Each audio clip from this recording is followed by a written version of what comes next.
here is my coffee list of the questions I would ask Trump, and I don't know what he should be prepared for, at least in part.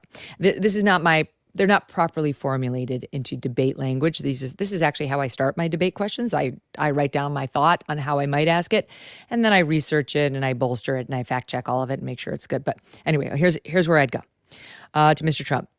Joe Biden had a border bill endorsed by the Border Patrol and several conservative lawmakers, and it was killed, allegedly, according to leadership, because you did not want to give Biden a victory in an election year. Isn't this an example of what Kamala Harris claims is your focus on what's good for you, not the U.S.? He's going to have to answer for that border bill. That's her number one and really only answer, other than, I was John Wayne down at the border when I was Attorney General and I didn't let anybody cross them there border. No, that's what she wants us to believe now. And she's like, I prosecuted all of the... No, the drug cartels, yes, if they violated California's murder laws, you prosecuted them, but not for crossing the border illegally. Her only real argument on the border is that border bill that was killed. It was Mitch McConnell who said they did it because Trump didn't want a victory for the other team in an election year. If you look at the bill, it's a mess, and it gives Joe Biden or the president the ability to remove all of the reforms with a stroke of his pen. But no one's telling you that on the Republican side because they haven't figured out how to short form why they didn't like it. Donald Trump, you need a short form on why they didn't like it and what it actually did. Because you will get hit on that, if not by the moderators, then by her. And that's a good debate question. Here's another one. Mr. Trump, you think a 6-week ban on abortion is too short a time for any woman seeking this procedure. He said that just last week. Most Americans agree with you on this point. Why shouldn't voters elect a president who will work to ensure that it's longer? Right? Like, hey, we're all together. 6 weeks is too short. Why shouldn't they pick her? She's going to make sure we have 6 weeks and then some. And that's basically your typical abortion answer. That's one where I don't think he's going to get into the nitty gritty of 6 weeks. At least he probably shouldn't. And he should go back to state by state. I was speaking to what I would vote for in my particular state, but this is we live in a federalist country. There should be a question about Medicare and Social Security because they're a hot mess and everybody's too chicken shit to tell us that they're going to have to do something to it. He and she, both. But maybe something like Medicare and Social Security are facing bankruptcy in as little as 10 years. You say you won't touch them, which is a good political message, but totally ignores the problem. How will you address the catastrophic shortfalls they will face if nothing is done? I don't know what he's going to say. We're going to generate so much, income in GDP thanks to my policies that this won't be in it. It'd be interesting to hear. Mr. Trump, you've proposed a 10% tariff on trade, potentially even across the board, you said. Tariffs lead to increased taxes because the foreign country will pass the increased cost along to the consumers and or will impose their own tariffs on our goods, which American farmers and manufacturers must then pay. How are Americans supposed to handle that kind of increased cost for families that are already struggling? His tariff proposal is very controversial. The GOP of 20 years ago would never have dreamed of this. They were free trade. This is more fair trade. It's been one of Trump's key economic proposals. I think he'll defend it. I think it's one of the things he really does believe. And let's not forget, he should go to China because he did impose some tariffs on China. Everyone said the world would collapse, so much so that Joe Biden has kept them all in place. So that's where I would go, but he might get asked. This is more of an MK question because I like to go to the place that hurts and I don't care if it doesn't make people like me, as you know. But I don't see David Muir doing this in any event. Here it goes. Mr. Trump, voters do not much like you. Your approval numbers have been and remain historically low. Americans are worried you will govern based on personal grievance. What assurances can you give them that you will not use the presidency as a score-settling vehicle? I'd love to hear what he's going to say. Wouldn't you like to hear answers to these questions?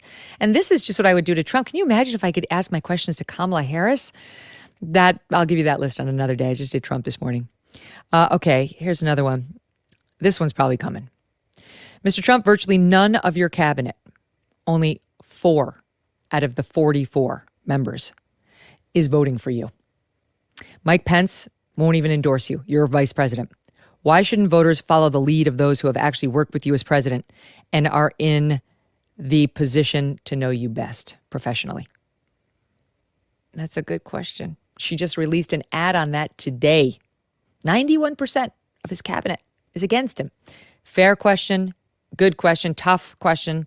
Let's hear what Trump says. I can't say they're all losers because he hired them. I think he's going to go with first time in the swamp.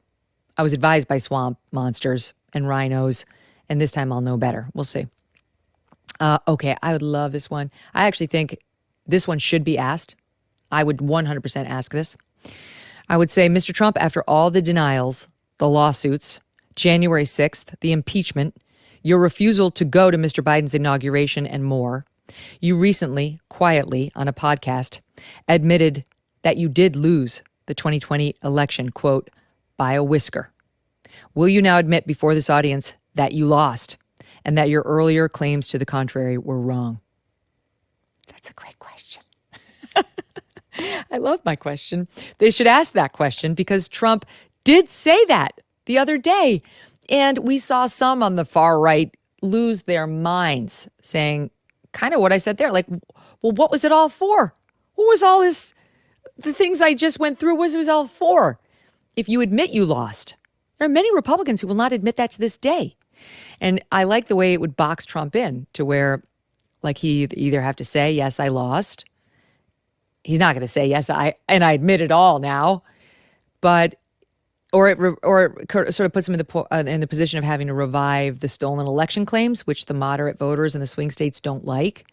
So as a questioner, I like it. I like it when it puts them in tricky spots that are hard to get out of. Why? Because I'm there to serve you and to raise all their bullshit and then let them deal with it. And then you get to see how they deal with it. But of course, unlike the moderators tonight, I would be doing that to both sides.